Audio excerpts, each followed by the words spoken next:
Today's episode is brought to you by Stream by AlphaSense, an expert interview transcript library that integrates AI-generated call summaries and NLP search technology so their clients can quickly pinpoint the most critical insights. Start your free trial at www.streamrg.co/PMC. That's STREAMRG.co/PMC. This podcast is for informational purposes only and is not an offer or solicitation of an offer to buy or sell securities. SNN Network, SNN Inc., and the Planet MicroCap Podcast and the representatives are not licensed brokers, broker-dealers, market makers, investment bankers, investment advisors, analysts, or underwriters. We do not recommend any companies discussed. We may buy and sell securities in any company mentioned and may profit in the event those securities rise in value. We recommend you consult with a professional investment advisor, broker, or legal counsel before purchasing or selling any securities referenced in this podcast. Welcome to the Planet MicroCap Podcast. I'm your host, Robert Kraft. Thank you all so much for the support and for tuning in. Be sure to subscribe to our recently launched Substack, the Planet MicroCap Newsletter, for free at microcapnewsletter.substack.com. I'll be sharing all recent podcast episodes from Planet MicroCap and Due Diligence.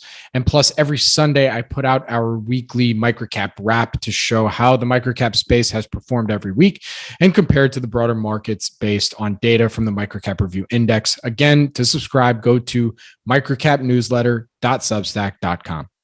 For this episode of the Planet MicroCap Podcast, I spoke with Adam Mead, CEO and CIO of Mead Capital Management, author of The Complete History of Berkshire Hathaway, and founder of the Watchlist Investing Newsletter. As the title indicates, patience is your friend.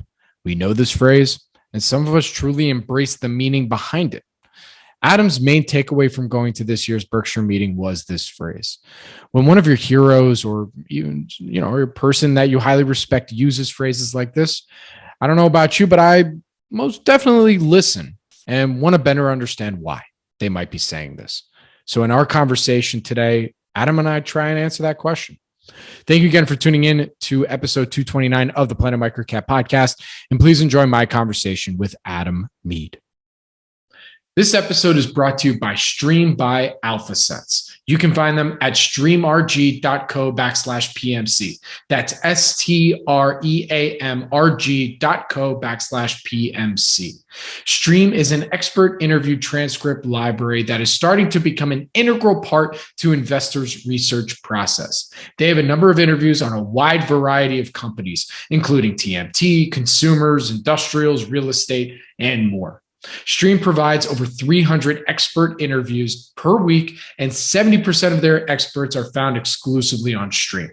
Stream is unlike any other transcript libraries. Stream integrates AI-generated call summaries and NLP search technology so their clients can quickly pinpoint the most critical insights. Stream's community of experts and thought leaders partner with Stream to build their professional brands and expand their industry influence. Right now, there are approximately 8,500 plus call transcripts available.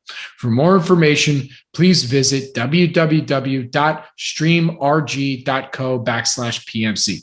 That's STREAMRG.co/PMC. Welcome back, everyone, to the Planet MicroCap Podcast. I'm your host, Robert Kraft. You can follow me on Twitter at Bobby K. Kraft. That's BOBBYKKRAFT. And joining me today is Adam Mead. He is the CEO and CIO of Mead Capital Management, author of The Complete Financial History of Berkshire Hathaway, and the founder of Watchlist Investing Newsletter. With that, Adam, thank you so much for joining me today. How are you doing? I'm doing great. It's wonderful to be here. It's great to have you. And I said this offline. I appreciate you being so accommodating. This is my first interview since I'm back from Israel. So we were supposed to do this last week. I had a little bit of jet lag. So I appreciate you being able to reschedule. Yeah, of course. I've got two little ones too. So I'm right there with you. Yeah. I was joking with you offline again where I was like, look, the 14-hour flights, bring on the 3 to 4 hour flights now. You know what I mean? Like that's nothing anymore. So, I wanted to start off our interview, and you've done quite a few of these in recent years, especially with the new book, you're doing the rounds and whatnot. But I wanted to start off with Omaha. on your newsletter, you kind of gave a little bit of a wrap, and I know it's been about a month and a half since then, but how was your pilgrimage? I'm not sure if you've done a pod since then, to talk about it, but love to hear from your perspective. I saw you sold out a lot of books and everything like that. So how was the pilgrimage for you this year? It was phenomenal. So that was my 9th trip in person. I have, with the exception of this year's, I haven't framed it yet, but all of the passes from the meetings that I've been to. My first meeting was in 2012, and I have not. The people that continue to go, I think, are very much like me. I mean, Guy Spear talks about this. We've talked about it. It's the same excitement. It's like you're a kid going to Disneyland or something, and it's you know what you're gonna get, but it's always different. You meet new people. Everybody's just so friendly. It's wonderful to be there, and I think having 2 years off just made it that much more exciting to be back there. And just having the book in the bookworm, Warren invited me to sell it at the meeting, and selling out. We sold out on Friday, actually 5 hours, just a whirlwind. Got to meet a ton of great people, new people. It was just phenomenal. It was just a wonderful meeting. So you mentioned that, you know what you're going to expect, but there's always something different and new each year you go. I mean, for you, what was that for you this year? I mean, so Buffett is very much a teacher. And in fact, he said he wants to be remembered as a teacher. And this year, he always picks something out to highlight. And this year he used the Allegheny acquisition and the fee that he paid, or that was paid to Goldman Sachs as the example to say, hey, you look at the deal, the acquisition price, and it's, $848.02, I think. And well, that's an odd price. Well, that's because it's, $850 minus the fee that they paid Goldman Sachs. And he used this as an example to say, these bankers, they get their fees and they kind of get buried in the background, but someone has to pay it. And that's the shareholder. And so he used that as an example. And then that led to a discussion about, I forget, he didn't say what year, I don't think, but there was a time when he needed a fairness opinion for another acquisition that they were doing. I think it might have been Diversified Retailing, which was 78, or Blue Chip Stamps, which would have been 83. So a long time ago. And they would have had to pay like $1 million for this fairness opinion just to do the deal. And they got it down to about $60,000 because they just, using Charlie Munger's wisdom, and just said, we're just going to go A to Z through these investment bankers, offer a ridiculously low price. They know it's a super easy thing to do. So it just, that was one thing. Another thing is, I mean, we've just seen this history repeat over and over again where, Buffett's washed up, and just this amazing idea. I mean, you watch Berkshire over the years, and it's just an exercise in patience. And so they went years and years and years without doing anything. Buffett wrote in his letter that they hadn't found anything to do. And literally the next day, he's, meeting with Joe Brandon and has this idea of buying Allegheny, and they lay out $52 billion in the matter of a course of a few weeks. So patience is definitely your friend. That was another highlight from the meeting. It's fun.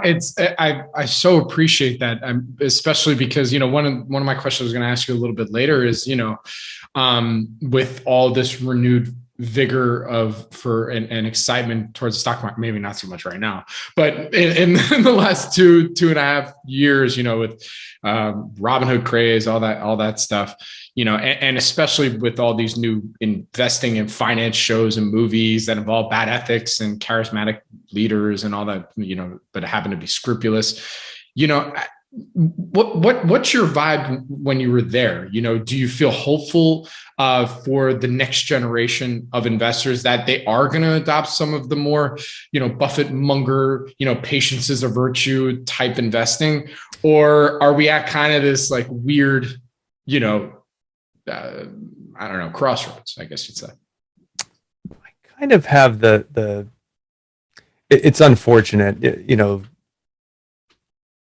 on the one hand, and I've used this example before, like on the one hand, the fact that human nature doesn't change, and people panic and sell out at the top, and or sell out at the bottom rather, buy at the top, is good for people like me that like to buy businesses. And when the stock prices go down, we take advantage of it. But on the other hand, it's kind of sad because they make these terrible financial decisions. So I think we're always going to have an element of that, sort of the true investors, the sort of speculators on the one hand, and then in the middle kind of shifts back and forth. And what we've seen recently is, I think, the beginning of a shift, a whole other generation of investors just getting sort of re-educated, if you will, on, hey, markets can go down and they might not, bounce back in a couple of weeks or months. It could actually take years. So there's that sort of re-education process going on, and just, you just remember every year I go out there to Omaha, I'd say that there's at least 25%, probably more like 40%, of the people out there are new. Oh, hey, this is my first time. Geez, wanted to come out here before these guys, pass away. And I've heard that for years as I've gone out there, which is great. I mean, I think that's a great thing. The more people that can find Warren Buffett and realize that, hey, he's not just a washed up, old stodgy stock market investor, the better. Absolutely. So, maybe final takes from the meeting. I mean, who are some folks maybe that you met, or some people you were looking forward to meeting that you finally got to meet in person, because you all are, Buffett fans and all in the room at the same time? Yeah, gosh. I mean, I there's so many people, and I can't name all the names, but I met so many new friends and people that had sent me messages about the book, and we connected in Omaha. For me, I really like talking. I mean, I love talking to everybody, but to talk to the managers, talking to Dan Calkins, who's chair and CEO of Benjamin Moore. You can just approach him. Hey, how's business? What's Sherwin-Williams doing against you guys? That kind of. It's fun. It makes it much more tangible, and it really just drives home. It's part of this Berkshire culture that you're a business owner, and these people are working for you, but they're also your partners. And I met Katie Farmer, again, CEO of BNSF Railway, one of the largest railways in North America and the world. And, you can just walk right up to her and talk to her. There's a woman at Johns Manville, Kathy. She has been an assistant to the CEO for a number of years. And I've talked to her over the years, and she's given me insights into, how the boards, many people don't know that the Berkshire subsidiaries actually have boards of directors, and, just picking her brain, and I got to see her again, and, just all those things. It's so fun, and meeting people literally from all around the world. I mean, you just took a trip to Israel. I met some people from Israel, Brazil, China. I mean, it's just incredible where people come from. It says something about what has been built out there. 100%. I got to get out there for 2023. I got to do it. I've been meaning to go for the last few years, and well, obviously minus the last two because nobody could go. But it's time I make the pilgrimage. It's time. Fly the microcap flag out there. Yeah, it's great, and just one other thing that kind of just dug my mind. Well, you'll know me out there, so you'll know somebody. I'll show you around. Buffett made this really interesting comment about Progressive. Someone asked him about it, and he said, well, geez, Progressive's net worth must be around 20 billion. I haven't looked at it in a long time. And that was like I just made note of that. I said, wait a minute, that's interesting. Here's one of the biggest competitors to Geico. Buffett hasn't looked at their net worth in a long time. And to me, that was a lesson, right? Like, I can apply this to my own investing, and I have over the last, 5 years, certainly, of writing the book, and more recently said, there's so many numbers that are thrown at us as investors, and certainly, with microcap investing, you try to look at everything, and here's Buffett saying, geez, I haven't even looked at Progressive's net worth. And Geico has to incentivize their managers. They look at growth in new policies and profitability of existing business. And it just kind of dawned on me that Buffett's probably just looking at Progressive the same way. It's a regulated business. The net worth is going to be regulated based on their volume. I don't need to look at it all the time. I don't even need to look at it every single year. And so it was just a reminder to me, again, one of these little new things that I learned out there that, hey, okay, maybe that's not a key variable in insurance, and let's keep it simple, and think deeply about sort of these longer term economic forces at work. Yeah, especially also valuing your time, right? But how do I actually want to spend my time, digging into the stuff that I own versus what I don't own, Yeah, it's good to do those channel checks, right? To, see the competitive analysis and kind of see what others are doing. But I mean, he makes a good point, right? Just, all right, why do I have to I don't know what his time frame or how consistently it would be to look at the net worth of the company. Like what's the point of that? Yeah, and I think that's just one example of Progressive. It would be relevant to another business, right? But for Progressive, it's like, okay, are they taking market share, and how profitable are they, and what are they doing to get? And that's basically it. I mean, it's a very simple business at its core, right? So really, just taking the time to think about that. But when I look at an industry and a business, or when I look at a business, I always look at the industry and seeing kind of the moves that others are making is important to what your company is doing. I'd like to take a quick second to tell you about this episode's sponsor, Quarter. With Quarter, you get frictionless access to conference calls, investor presentations, transcripts, and earnings reports from markets all around the world, straight from your pocket for no cost. Quarter's mission is to change the way people look at investor relations and create a completely new bridge between companies and stakeholders. The first step on this journey is to let you, the user, interact with the company's content while you're listening. Visit your app store of choice and try it out today by searching for Quarter. And that's Quartr. Now back to the show. Very good. So, as I said in the intro, you were also the author of the complete financial history of Berkshire Hathaway. Probably the understatement of the year is that you know a little bit about Warren Buffett, Charlie Munger, and Berkshire, the company. Is there anything about Warren, Charlie, and Berkshire that still puzzles you and that you're constantly trying to understand better? One thing that's a great question.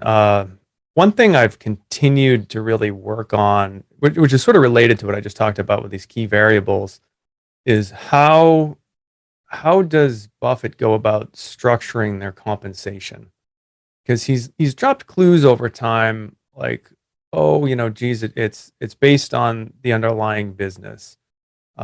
We've, Chuck Huggins and I at Seas Candy shook hands, talked about it for 5 minutes, shook hands. We haven't changed it ever since. And, so it just, that's one of those things where I kind of get what's happening and what they do and incentivizing it. But I'm always trying to learn more about that and how they think about it. And I actually asked, I think might have been 2018. I asked the very last question of the meeting about compensation.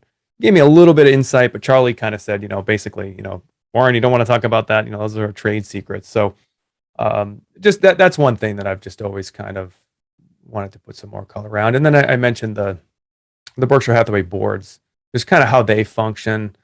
Buffett has always said that the managers run the show, but they also have boards of directors. It's not just the Berkshire Hathaway board. And so how do they function? Are they I suspect they're probably more like an advisory board type of arrangement, but a little bit more color on that would be wonderful.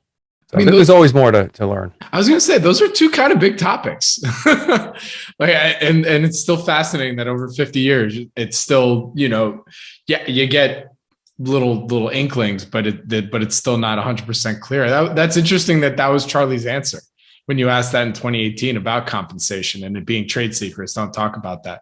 That's kind of that's interesting. Yeah, and they've been asked that question in various forms over the years. I think it was just, hey, and I suspect, again, it's probably more simple than we think, but it's always, I suspect it's always tied to the underlying economics of the business. And it's almost like a shadow equity. if you will. And he's talked about it at, in the 80s, 1986, they bought Scott Fetzer, which is sort of like a mini conglomerate. The two big subsidiaries of Scott Fetzer at the time were Kirby and World Book. And this guy, Ralph Shea, ran that business. And Buffett over the years, again, had talked about how much capital, how much earnings had been sent to Omaha by Scott Fetzer. And also the fact that by sending those earnings and the cash to Omaha, Ralph got a bigger bonus. So it was, again, just another little clue as to how he thinks about it and structures incentives, which I then apply to the companies that I'm looking at and that I own to say, how is their compensation structured? Does this long-term plan make sense from the standpoint of an owner? Do they own, just all those things. So studying Berkshire Hathaway is just an incredible, it's really like an MBA in a box almost. It's so true. Yeah. It's so funny because I got my MBA and I don't think we talked about Berkshire enough. I don't even think maybe it wasn't even like one full class talking about, or one, I think maybe there was one case study that we did, but it's just silly that like it's not covered more. I mean, I'm sure at other MBAs maybe a little bit more, but I mean, at mine, not so much. It's a shame. It's a shame. But another question that I have for you, being a Buffett Berkshire historian, what would you say is the most overlooked, underrated Berkshire deal, investment, transaction that gets little to no dissection, at least compared to kind of everything else? Yeah, I've used Scott Fetzer. Scott Fetzer I think is a great one. So Berkshire spent around $400 million in 1986 for Scott Fetzer. Like I said, it was a mini conglomerate, had about 20 businesses. The interesting thing about Scott Fetzer is they tried to, I think it was an ESOP. They tried to buy it with ESOP. It failed. I think an LBO tried to buy it. And here was a business that was earning, 25% returns on capital. And it was just kind of getting passed over. And Berkshire just stepped in, basically just wrote him a letter and said, hey, I want to buy your business. And they did the deal. And at the time, it doubled Berkshire Hathaway's revenue base. It was a pretty major acquisition. And so, again, just these simple businesses. And when you looked at Scott Fetzer, again, Kirby vacuums, World Book encyclopedias, those were the two big ones. But then they had these other little businesses, Wayne Pumps, these little, another subsidiary that made electrical components. I mean, there's nothing very complicated about it. And I think oftentimes, Buffett talks about finding these one foot bars to step over versus jumping over the 7-footers. And Scott Fetzer was a great example of that, where just a collection of simple businesses stepped in when nobody else really wanted it. And it was a great acquisition. And that cash, like I said, I forget exactly when, but the manager actually took capital out of the business. So he was running it more efficiently, sent cash to Omaha, increased the earnings, and then that cash was then redeployed in other acquisitions. But it's kind of been buried. I mean, it's been, 35 years since that acquisition. But many of those businesses are still there. Awesome. Here's another out there. Listen, I'm trying to ask you questions that hopefully you hadn't been asked on, your 20 plus interviews and, maybe trying to zag in some respects. So for those, I'm a Buffett fan. I may not be a shareholder, but I am a fan. So bear with me when I ask this question. So, okay. So what would you say is maybe something that you did study when you're looking at Berkshire and Buffett that you're like, that's something I wouldn't do, my lesson learned is I would want to do the opposite of what they did here. Yeah, I don't know if I've been asked that one. I'll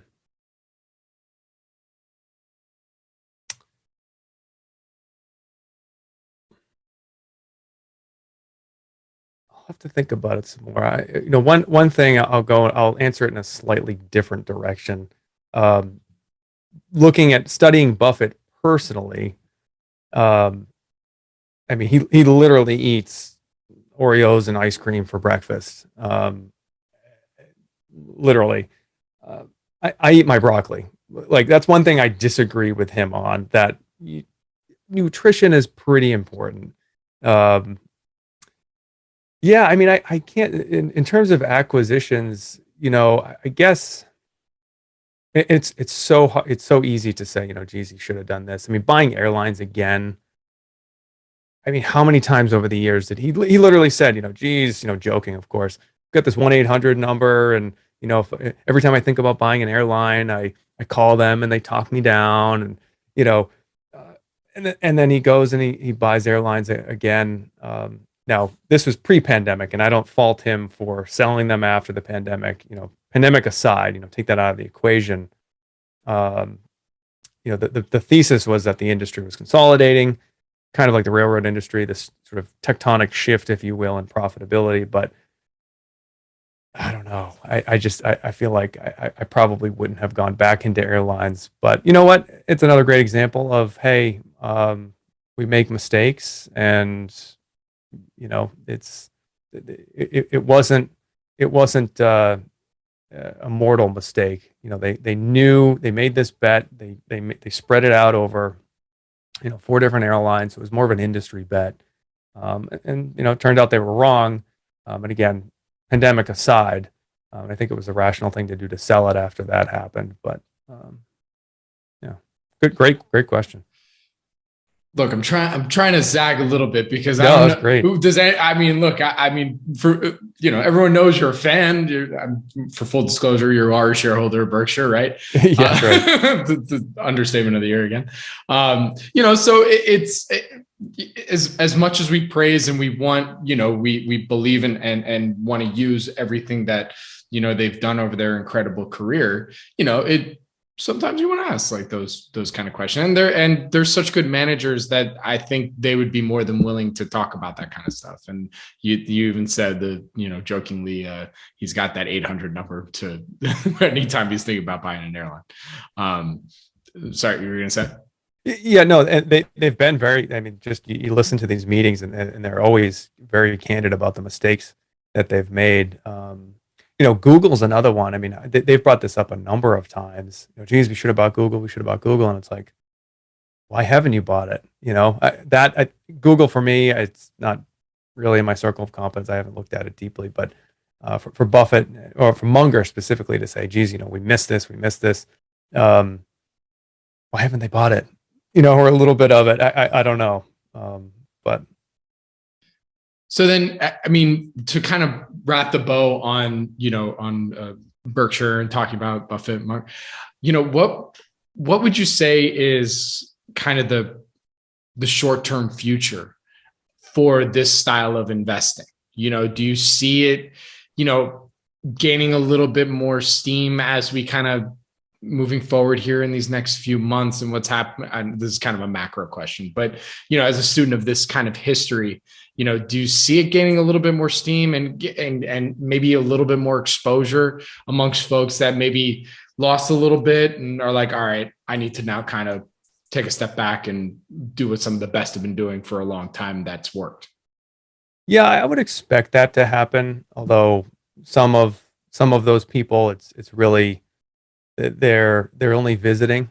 It's like, okay, I've done whatever, Bitcoin investing, I've done momentum investing, sector rotation, I don't know, all these crazy things that they name these. Geez, let's try value investing. And then something else will come along, and they'll move on. I do think, to the extent that it causes people to think about what they're doing, and I mean, it really, and to the extent that they don't, I mean, so much the better for you and me that look at fundamentals. But to the extent that some people are educated on, okay, the stock market is not a casino. I can study these financials, and even just a cursory glance at Yahoo Finance, a free site. Does this business make money? Yes or no? No. Okay, let me just pass. Like, just even just a little bit. Like, they don't have to go reading 10Ks and do all this stuff. Even just enough to know, okay, maybe I'm talking to my financial advisor, geez, how do you pick these businesses? Why are we buying money losing companies? When do you expect them to make money? Just anything like that that can really help folks out, is for the better. And even if they just say, you know what, I'm just going to go to an index fund and basically give up, which they'd probably be better served by doing that. Just say, okay, I'm going to focus on being, the best nurse or teacher or what have you, and just let Buffett's overall message of owning businesses and letting them go for the long term work in your advantage. Very good. All right. So now I want to learn a little bit more about Adam, and your background. What I usually ask this at the beginning, but hey, we had to talk a little Buffett. Yeah, jump in. Yeah. When did your passion for investing begin? I'm in my head, I have it that you were like, you saw Buffett speak and that was it. And you went on your quest of being anyways. Okay. You say it. I mean, it was sort of like that, but kind of late. I can't really pinpoint the exact. I was probably 36 now. I was probably 20 when I really started. It was just like him finding Graham. I mean, literally, it was like, oh, like this makes total sense. I think the first book I ever read on Buffett was Robert Hagstrom's book, The Warren Buffett Way. And I've, not even kidding, probably listened to or read that book 12 times, a dozen times. And each time I pick up something new, and I mean, it's just been great. But Hagstrom lays out in that book who Buffett's influences were. Ben Graham, Charlie Munger, Phil Fisher, and then this guy, John Burr Williams. And I said, well, geez, these are Buffett's, teachers and heroes, essentially. I'm just going to go find out all I can about them. And then that just kind of led to devouring everything on Buffett and Berkshire that I could find. But I did grow up in a family of business owners. So I've always had business sort of around me, and it was always just part of me. And I wrote about this on my Substack, the free Substack, Watchlist Investing. I on high school I sold firewood, and then in college I also started a welding business. Very simple businesses, but I learned a ton. I mean, I was very fortunate that. I mean, firewood, it's just a super simple business, but it gave me this model of how to think about businesses. And then when I went to college and started studying business, I could hang all of this stuff on my real world experience and say, okay, inventory turnover or valuing inventory. Well, geez, I've cut up all this firewood and it's sitting in a pile here. Market prices fluctuate. Or if some guy stiffs me, geez, I want to actually sell in cash, a cash cycle, having my buddies work for me and dealing with them, showing up late or, what have you. I mean, just all of these things, it just made total sense to me. So when I got to school, it wasn't just a theory. It was like, oh, okay. And still even to today, I think about that early history and what I learned about it. And business is pretty simple at its core. You've got a certain pool of capital and you're trying to earn more capital on that capital. And it's just sort of the complexity and how you go about doing it and the economics behind it that differ over time. So happy to go deeper on any of that or, Yeah, no, I mean, from those experiences when, running small businesses, running your own business, being around business, and then of course, finding Buffett and everything, when did it shift from wanting, obviously you continuing to run your own business, you run, Mead Capital Management, whatnot, but when did you now incorporate the, not just run, using some of the things that you were learning and applying it to run your own businesses, but then also to, okay, I can invest my money and buy some of these businesses as well. Yeah, so I think when I think like this day after I turned 18, I went out and I opened a brokerage account. but even before that, my great aunt, my grandfather's aunt, she was a school teacher, and I should write this up. She was a school teacher, and she bought all these. I actually have a copy of her will and her estate that lists some of these. Like, she owned, IBM and all, and all these boring old timey businesses. And she did really, she wasn't a multimillionaire, but she did pretty well. And those shares got passed down. My grandfather, he died. My grandmother still kept them, sold a couple shares over time to buy her car. And she gifted me and my three siblings, 25 shares of SBC at the time, which became AT&T. So, probably a $500 gift. That was my first like real entry into, so I can, own these shares, and they pay a dividend, and they'll send me a check, and I can, let them buy more shares for me. Like, that was my first real, okay, here's the stock market. And so then, like I said, I opened an account like the day after I turned 18, and I've made all the classic dumb mistakes, Bobby, over time. And I have a file on my computer. I call it the Folly Gallery. And so every time, and it's been a little while since I made a big blunder, I'm learning. But I mean, I turned 18 in 2004. And so this was the run up to the great financial crisis. So I did all the typical things, geez, let's look at this stock because it pays a good dividend, and I did some decent stuff too, like, let's buy 3M and set up a drip program, or let's buy, some more AT&T. But I bought some little casino businesses that went into bankruptcy. 2007, I bought a mortgage REIT that was, yielding 25% until they cut the dividend.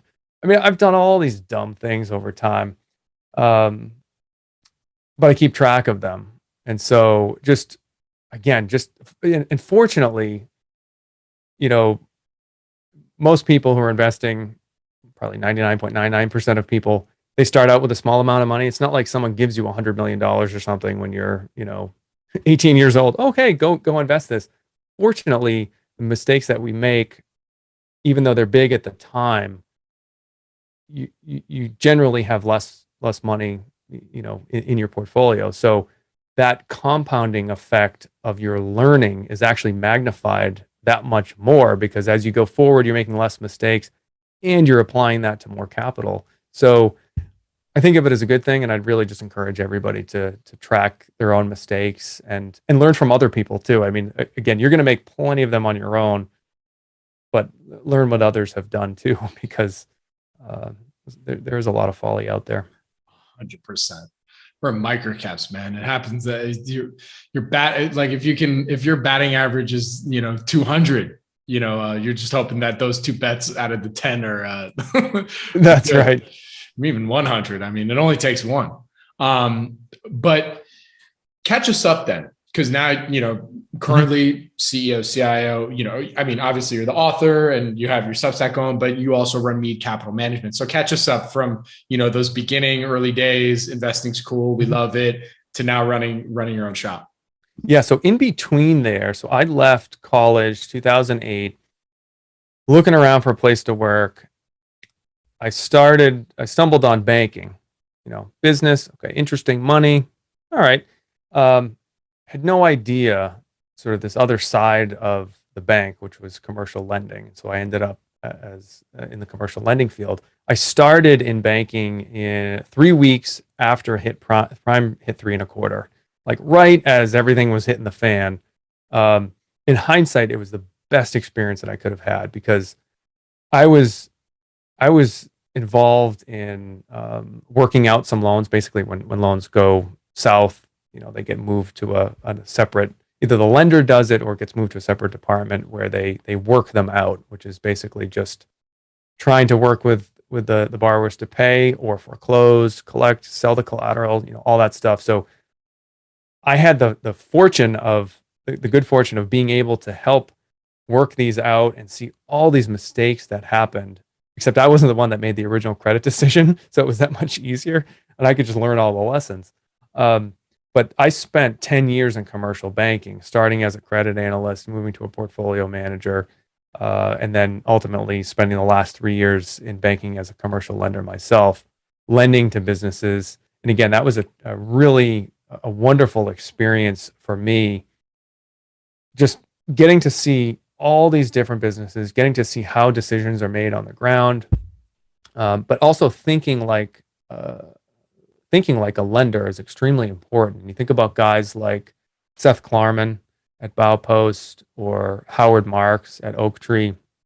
Those guys are really credit guys at heart. And Buffett talks about, rule number one, don't lose money. Rule number two, don't forget rule number one. And so I think that experience really helped me when I continued this natural drift into stocks, because the way I think about it is it's kind of like the two sides of the same coin, Bobby. If you're lending to a business, you're looking at the cash flows, you're trying to determine, okay, what are the risks in this business? Who are the suppliers? Who are the customers? Understanding the industry, ultimately getting to a cash flow figure that is going to repay the debt that you've lent to this business. Flip side of that coin is being an equity owner, where you're looking at those same things, just saying, okay, what's this residual cash flow worth? And so having that credit mind really helped me as I continued this natural drift into the stock market. But it's really one really fascinating thing about this experience is talking to other lenders. And I was pretty young at the time, still pretty young, I think. We've got a couple of grays coming in, but compared to the guys that were there, I'd always ask them, like, all right, we spend our days looking at these businesses. Why don't you look at the stock market, and try to find some of these businesses that are out there and buy them? Oh, no, that's too risky, and it really hammered home to me the fact that I think it is partially genetic. Like you either have it or you don't. Like within 5 minutes, you either understand value investing, you get what you're trying to do, whether you apply it to a micro cap, large cap, if you consider yourself a growth investor, a GARP investor, looking at businesses, looking at stocks as businesses, it either clicks or it doesn't. And it just amazed me. It was like, you're literally the best person equipped to look at a business. You can read the covenants, you can read the bank, the filings and everything, and you don't do it. Why don't you do that? It blew me away. So that just kind of pushed me even further along in this natural drift. And in 2020, right as the pandemic hit, unfortunately, but I stepped out and decided to go full time at Mead Capital, and couple of challenging years, but that actually led me. And I think I'm not a great salesperson either. I could blame it on the pandemic, but I think I'm really not just not a great salesperson. But that initial struggle led me to start Watchlist Investing, which is a monthly newsletter, paid newsletter that I do deep dives on great businesses. So I've got sort of this, almost 4-quadrant thing, if you will, where I've got Mead Capital, where I manage money for clients on a bottoms up, value investing, go anywhere approach. I've got a couple of small caps, nano caps in my portfolio as well. So I've got that for clients. I dovetail that with the newsletter, where I'm looking for good businesses anyways. It helps me to write them up. It gets me exposure to others that might have interesting ideas. And then I've been slacking on this a little bit lately, but in conjunction with the book, I have a website called theoraclesclassroom.com. I also have a YouTube channel where I go through all the Berkshire meetings and pull out some interesting clips and really try to continue to apply the lessons that Berkshire offers us to those other things that I'm doing. So it's this wonderful, and then I have the free Substack, which you mentioned before, where I just kind of put some of my thoughts out there and offer some lessons publicly. But they're all different, but they all help each other, and it's just fun continuing to learn, apply the lessons, updated lessons, new lessons, looking at new companies, and just continuing to try to become a better investor. So what's the number one lesson that you've taken from Berkshire that you would say has helped you the most, in selecting, businesses that to have in your own portfolio with Mead Capital? And then on the other side of thing, what's a lesson that you like, I think this is a good one that I can use, but then ended up maybe not working out for whatever reason. So both sides of the coin. Yeah. So Buffett really, again, he was an economics major. You look at Buffett, geez, finance. He was an economics major. He really thinks. He thinks very deeply about everything, and it's clear when you spend 2 seconds listening to him. But he really does keep it simple. I really do think he keeps it simple with this very basic model of, it's so easy to get lost in all these ratios and profit margins. We want a high profit margin. Well, that's not necessarily the case. What you're ultimately trying to do is find a business that earns a good return on capital and buy that business at, as small a multiple to that underlying capital as possible. You're laying out capital, try to get more back. And it really is that simple. It's just the implementation of it is pretty hard. So you might have a business, just to kind of bring in a little bit of Berkshire here. See's Candy has a lower profit margin than Flight Safety, another business that they own. But what really matters, but See's Candy is hardly uses any capital. Flight Safety is a very capital intensive business. McLean is another example where Berkshire owns a distributor. They survive on a profit margin, a net profit margin of under 1%. And you say, well, geez, that's a bad business. Now it's gotten tougher over the years, but they turn over their capital so fast that 1% profit margin turns into, when Berkshire first bought it, they were earning 15% on capital. So you got to remember ultimately what you're trying to do, and return on capital really, to me, is the heart of everything you're doing. But even beyond that is the qualitative and saying, okay, what are the key variables to this business? Like I said earlier, sometimes it's not as obvious. And when I'm doing my deep dives, I spend an enormous amount of time just thinking about what are the 2 or 3, and I limit myself to 3. What are these 3 key variables of this business that I really need to pay attention to? And it's hard. It's hard. And the other part was what have I looked at that doesn't work? Or, well, like, what's a lesson that you're like, oh, this is a great lesson, I want to apply this to my philosophy when I'm looking at businesses, that you're like, that didn't work for me? Yeah. I mean, maybe this answers it, maybe it doesn't, but I've really slowed down. Like the more that I learn, the more I feel like my circle of competence has almost shrunk, not because it's really gotten smaller, but because I've done a better job at defining that circle. So I would look at Buffett and say, oh, geez, he spends, 8 hours a day, 10 hours a day reading. You listen to him and he's like, oh, look at this oil business, or let's talk about Google, or let's talk about insurance. And it was like, okay, I need to know all these businesses. Like, they're pretty simple. I need to know them all. And as I've gone forward, I've really just said, I need to kick this thing out. And, like I did a write-up on Jack Henry. They make bank core software. And I said, I only understand, like I got down with it. And I said, I understand bank core software because I was in the business. Like, it's literally like doing a heart transplant to a bank. You don't want to do it. But then they have this other payments business. And I'm like, I really only understand half of this business.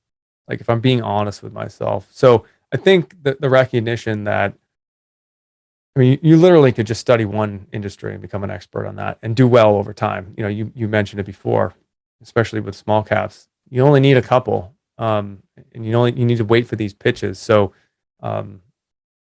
not being afraid to say, hey, I mean, and you probably have this experience too on Twitter. It's like, how do these people, or some Substack newsletter writers, it's like they have an opinion on a business every single week or something. It's like, I can't do that.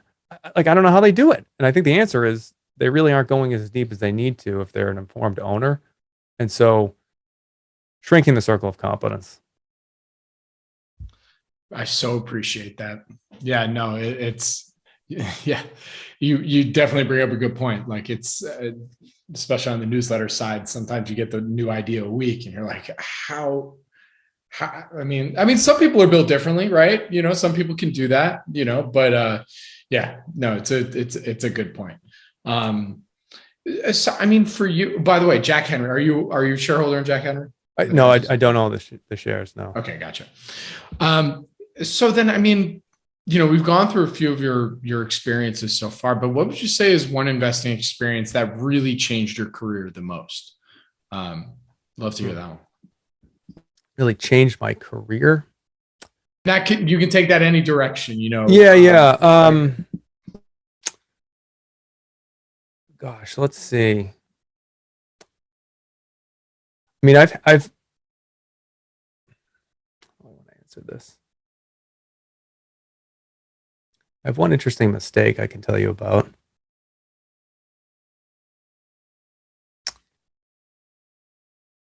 Well, I'll start with, so I followed Monish Pabrai and Guy Spear into Horsehead, which is a zinc recycling business, basically.